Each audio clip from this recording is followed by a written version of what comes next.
tarik napas dulu kita ini ya. Baca doa dulu. Ini siapa penutup doa ini ya? Nah, doa. Oke, kalau saya nggak boleh dipotong karena saya sabar 3 jam ini nunggu ya. Nah, kalau saya potong balik ya. 3 jam lebih nih, 3 jam lebih. Pertama adalah saya melihat bahwa bermain pada sentimen agama, membuka kotak Pandora, itu jin setannya bakal keluar hari ini. Ini setannya banyak keluar nih jinnya. Dan ini ada yang bahagia, happy banget dia. Betul. Padahal ada masa lalu yang pernah ditelanjangi, pernah dipukul, Konflik pernah dipukul. Bahkan itu tidak masuk ke sentimen agama, itu hanya polarisasi pilpres. Cebong, kampret, kadrun, itu pun letupannya menganga. Bertahun-tahun. Untuk memperbaikinya itu. Apalagi soal konflik Islam dan Kristen itu bukan teori, bos. Negara ini pernah terancam. Bukan teori. Anda hati-hati, Ade Armando, ya. Anda pernah ditelanjangi oleh rakyat. Betul nggak? Terus kenapa, bro? Iya, artinya Anda hati-hati dengan republik ini. Yang bikin pernyataan ini. soal agama itu JK. Ya, itu saya yang kemudian menanggapi. Itu yang kemudian. Jadi kalau Anda yang bilang, paling bahagia. Anda potong saya. Saya bahagia. Ya, saya bahagia. Anda nggak potong. Kenapa Anda potong saya? Saya ngomong aja bebas. Saya nggak ada potong Anda ngomong. Jangan mengarang. Saya hanya mengingatkan Anda itu aja. Mengingatkan hati-hati dengan kotak Pandora identitas agama. Loh, itu yang ngomong tentang ideologis. identitas agama itu JK. Blok ideologis. Kalau mengentalkan Anda blok ideologis, Anda kentalkan. JK itu membahas tentang konflik Poso. Risikonya nggak dia main-main. menyebut ayat dia sebut makanya, Islam dan Kristen. Itu yang pertama. Itu bahas konflik Poso, bukan mengentalkan agama. Anda blok ideologis. Enggak, kok saya dianggap sebagai Indonesia orang ini tertawa-tawa. logika gini ya. Bagaimana mungkin seorang JK ya negosiasi Helsinki, Poso, Ambon yang kemudian berjasa untuk sebagai, bahkan kita usulkan JK sebagai Nobel perdamaian dunia, tiba-tiba dianggap sebagai provokasi. Bagaimana mungkin saya logikanya? tidak bilang provokasi. Dianggap kemudian sebagai membenturkan. Anda kenapa bantah saya ngomong? Boleh saja. Ya, Anda tuh mengarang bebas. Ya, makanya ini saya mengingatkan jangan bermain pada kotak Pandora isu sentimen agama, berbahaya. Bilang ke JK. Itu yang berbahaya. Kok saudara bilang ke JK? Bilang ke JK. Ada yang sebagai provokasi kok. Ada yang dari dalam. Buktinya Ferdinand Hutaheya sudah terprovokasi. Oleh siapa? Ya oleh oleh pernyataan JK dong, bro. Itulah yang kemudian Anda hati-hati. Saya mengingatkan Anda hati-hati. Ini Republik Indonesia. Jangan benar benturkan Islam dengan Kristen. Kok saya membenturkan Islam dan Kristen? Ini pembunuhan-pembunuhan Anda tadi cerita. Ini pembunuhan-pembunuhan Anda memfitnah saya tadi. loh. Ya, itu yang kemudian membunuh ini bahaya. Ini korban Poso loh. Saya korban dipukuli hampir mati. Nah, itu yang kemudian itu hanya polarisasi isu pilpres, residu pilpres loh. Itu baru sentimen kadrun, cebong, kampret. Ini Bukan. sentimen agama. Itu juga soal agama. Makanya, yang memukuli saya itu bukan orang-orang yang memukuli saya karena urusan politik. Itu jadi pembelajaran bagi kita yang punya common sense, yang punya akal, yang punya nurani. Hati-hati dalam hidup. Bawa diri. Setuju. Ya kalau Anda nggak setuju ya nggak apa-apa. Jangan marah-marah. Ya, saya nggak marah. Saya hanya mengingatkan. Tenang aja, bro. Jangan bermain pada sentimen agama. Cukup. Oke. Tutup itu saja. Yang kedua adalah negara ini hampir terancam karena persoalan yang ini harusnya ditutup. Kotak Pandora seperti ini nggak boleh, karena ini negara yang perlu kita jaga supaya tidak ada yang konflik-konflik. Nah, kalau persoalan tadi saya balik persoalan bentangan empiris tadi yang saling berkaitan, ini kan menumpang kepentingan politik di sini nih, ya, yang masuk karena ada residu tadi cerita-cerita pilpres. JK mendukung Anies Baswedan dulu ya, ada ceritanya begitulah ya. Kemudian ada yang disampaikan oleh Bang Ferdinand sama Aziz soal misalnya ini baru muncul setelah asbabun nuzulnya atau asbabul khurujnya adalah statement JK yang dituduh mendanai isu ijazah. Itu satu rangkaian. Rangkaian selanjutnya kemudian Pak JK tinggal bilang tunjukkan saja ijazahnya karena memang asli. Itu kan baik sekali. Karena Pak JK tidak mau gaduh Republik ini. 2 tahun mengurus ijazah nggak selesai. Apa nggak pusing kita negara ini? Pusing negara ini 2 tahun ngurus ijazah. Orang sudah bicara tentang Iron Dome, rudal balistik, rudal jelajah, rudal hipersonik. Ini bicara ijazah 2 tahun nggak tuntas. Malu kita sebagai bangsa ini. Apa nggak gaduh? Apa nggak beban negara itu? Beban negara. Beban negara itu. Soal termul, soal apa itu, saya nggak peduli mau asli mau nggak, mau termul mau nggak. Tapi kita ingin Indonesia ini tenang. Tidak ada persoalan-persoalan sentimen agama ini dibuka-buka. Karena ini berbahaya. Saya ngomong ini serius. Pilpres saja sudah berbahaya, apalagi bicara tentang agama Kristen Islam di sini. Apalagi bunuh-membunuh. Itu nggak pas gitu loh. Jadi itu artinya saya ingin mengatakan secara common sense, bagaimana mungkin JK memprovokasi menista agama sementara dialah rekonsiliasi tokoh perdamaian dunia. Itu tidak mungkin menurut saya. Tidak masuk akal dan tidak common sense dan tidak klik dengan kepentingan. Di sini ada penumpang gelap yang sengaja dari rangkaian-rangkaian tadi saya ceritakan, termasuk rangkaian soal JK sudah tunjukkan saja, terus muncul kredit macetnya JK, ya, utangnya JK, muncullah emosinya Pak JK termul. Nah, itulah yang kemudian saya nggak tahu ini orkestra. Di dalam politik, percaya sama saya bahwa tidak ada yang alamiah dalam politik. Selalu ada yang mendesain, selalu ada arsitekturnya, selalu ada yang merencanakan. Oleh karena itu, karena ini memang kalau ada memang melakukan itu, lakukan prosedur hukum. Prosedur hukum harus tetap jalan. Karena ini memprovokasi, mengadu domba anak bangsa. Yang mana saya mau mangi? Ya, semua rangkaian tadi itu.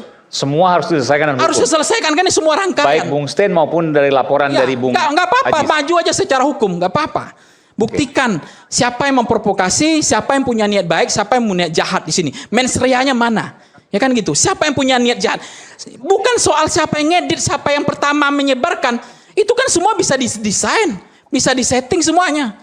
Tapi mens rea hari ini siapa yang paling bahagia dengan kasus ini? Ya pasti yang sudah punya niat jahat tadi. Nah, oleh karena itu memang saya mengatakan soal Buniyani Ahok saja itu kan sudah menjadi pembelajaran bagi kita. Rusaknya Republik ini, polarisasi waktu itu. Itu digunakan untuk kepentingan Pilpres. Itu sudah menjadi pembelajaran yang maha penting, mestinya nggak perlu terjadi lagi. Nah, sekarang dipancing-pancing lagi soal persoalan agama gitu.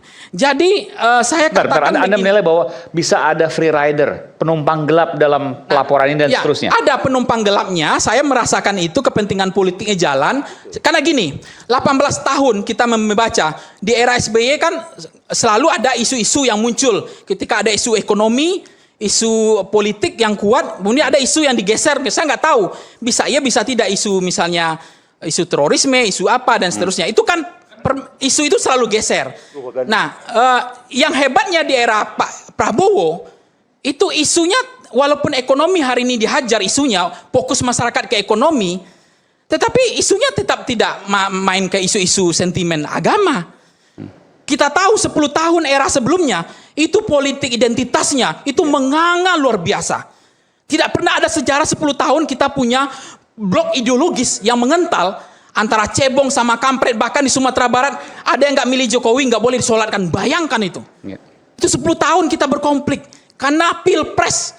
Nah ini kalau soal ini nggak ada pilpres tapi istilah agama. kadrun itu terkait dengan agama. Kadrun itu terkait dengan agama. Ya, tapi ini nggak ada pilpres udah bawa agama. Kalau kemarin kepentingan pilpres, isu agamanya dibenturkan. Blok ideologisnya diperkuat, dikentalkan, diadu sentimennya. Nah, sentimen itu yang kemudian tidak ada solusi membenturkan orang untuk perang itu adalah isu agama. Oke, kalau Anda punya nasihat, boleh untuk nasihat ya, ke Bung Ade dan Bung Sten Ziahan, apa yang akan Anda sampaikan? Saya sayang saja sebagai bangsa, terlalu lama ngajarin kita tentang toleransi di Republik ini. Betul nggak? Sementara di Ambon, di Maluku, saya kemarin ke Manado, saya sepeda. Saya ini sepeda kemana-mana. Ke NTT saya sepeda, ke Temohon saya sepeda. Ya, sampai ke Tondano. Dari Jakarta? Ya, dari Jakarta saya naik pesawat, jangan terbang pakai pesawatnya terbang pakai sepeda, sepedanya bawa pakai pesawat gitu kan. Nah, itu luar biasa keberagaman. Pernah ketual nggak KKI? Saya sepeda. Bagaimana di situ ini masjid, ini gereja. Ketika KKI tual berkonflik itu ternyata diblok oleh adatnya.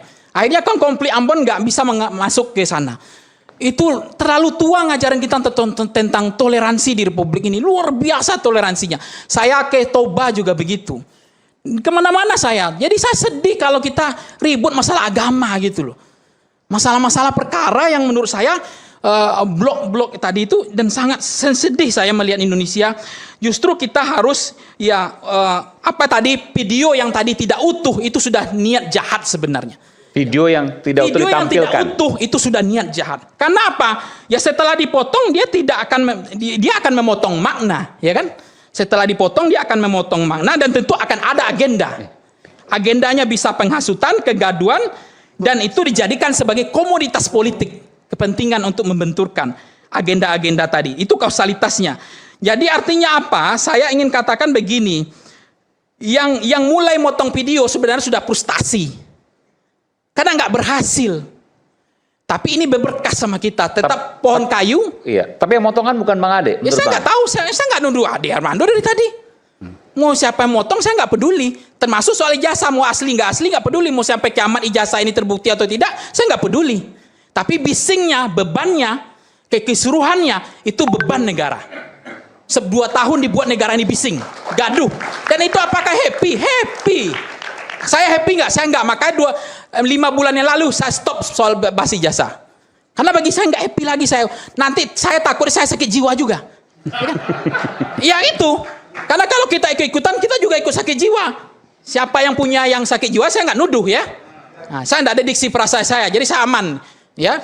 Jadi intinya saya nggak mau ikut-ikutan soal begitu. Sehingga memang hari ini kenapa Bang Aiman saya hadir hari ini. Saya ingin memberikan pembelajaran hati-hati bermain kotak Pandora sentimen agama. Jangan politik identitas coba-coba. Itu saja pesan saya. Negara ini terlalu besar. Sepakat. Terlalu besar negara kita itu untuk dipertaruhkan kepada potong-potongan video yang ecek, tetek, bengek begini nih. Ya, terlalu kecil urusan begini nih. Jadi saya katakan kalau soal koridor penghormatan kita terhadap Pak JK itu clear. Bahkan kita dorong sebagai tokoh perdamaian Nobel dunia. Ya, itu koridor kita. Penghormatan kita kepada mantan presiden. Tidak mungkin itu terjadi. Jangan dibolak-balikkan. Bagaimana mungkin secara common sense, secara akal sehat JK akan menghasut, ya, memprovokasi. Sementara dia tokoh penting di dalam perdamaian di Indonesia ini. Jadi jangan pernah dibolak. Jadi ada yang saya katakan begini. Saya frustasi, saya tidak frustasi. Saya punya harapan bahwa Indonesia ini besar. Saya sudah keliling Indonesia ini dengan sepeda saya. Jadi toleransi tidak perlu diajari Indonesia. Sudah terlalu tua kita diajarin toleransi, itu sudah hebat. Di mana-mana Indonesia itu sangat menghormati. Bahkan saya di NTT itu sepeda itu diambilin karena udah panas itu jalan, ya, diambilin pohon mangga sama masyarakat di situ. Saya bayarin itu duit dia nggak mau terima. Dia kupasin mangganya mangga apel lagi. Saya lagi sepeda. Itu luar biasanya toleransi di NTT itu. Jadi kalau saya memang sedih kalau kemudian orang yang mendamaikan negeri ini dituduh, ya, membenturkan agama. Itu saya yang sangat sedih. Saya ulangi lagi, orang yang mendamaikan negeri ini, ya, dituduh membenturkan agama. Orang yang mendamaikan negeri ini dituduh membenturkan agama. Itu disampaikan oleh Bang Said Didu yang pemadam kebakarannya yang dibakar hari ini. Betapa bangsat bajingannya mereka ini. Jangan pakai gunakan itu, jangan gunakan itu. Ini nggak boleh karena saya sedih aja gitu. Jadi jangan lama-lama. Makin tensi saya makin tinggi. Assalamualaikum warahmatullahi wabarakatuh. Waalaikumsalam warahmatullahi wabarakatuh. Tapi jangan gunakan itu. Saya peringatkan Anda. Oke. Makasih Bung Pangisarwi tadi apa yang Anda sampaikan cukup clear, jelas, dan ini menjadi sebuah pandangan yang berbeda mungkin. Tapi kita akan kembali saat lagi untuk kemudian bahas ya.